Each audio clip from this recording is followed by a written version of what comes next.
Women and children are usually the victims of conflict, especially within the family. And due to lack of money and ignorance, these conflicts often go unresolved. But since the mid-80s, when FIDA opened their doors to listening to legal complaints, many families have been restored. Then when you listen to them, you write letters to the people they are complaining against. Could be a husband, could be a brother-in-law who is grabbing the property of the wife and the orphans, could be any other person who is infringing on the rights of this woman who comes along.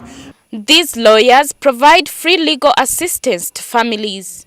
Over the last 3 years, FIDA has handled over 200 cases in court, and over 15,000 other cases have been resolved using alternative dispute resolution. These women aim at creating stable families and prefer to settle the cases out of court. Many people, however, still do not know their rights in the country. Even other people, men and everybody, they think they could beat a woman. They think once a husband died, they could just grab the property. They thought that a man can just take away the children from the mother. All these things people did not know. But when FIDA came up together with other organizations like ACFORD. But the biggest challenge is the inadequacy of the current law. That's why they've decided that it's time to focus more on law reform to address the loopholes.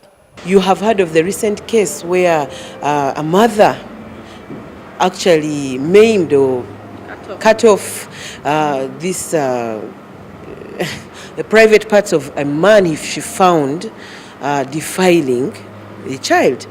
But from medical examination, it was found that actually there was no penetration. Under the law, the current law of defilement, there has to be penetration.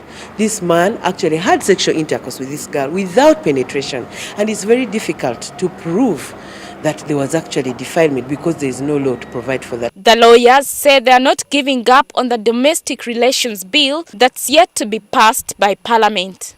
They also want the law to address new areas like women's sexual health and women culture rights. Anna Tkunda, NTV Weekend Edition.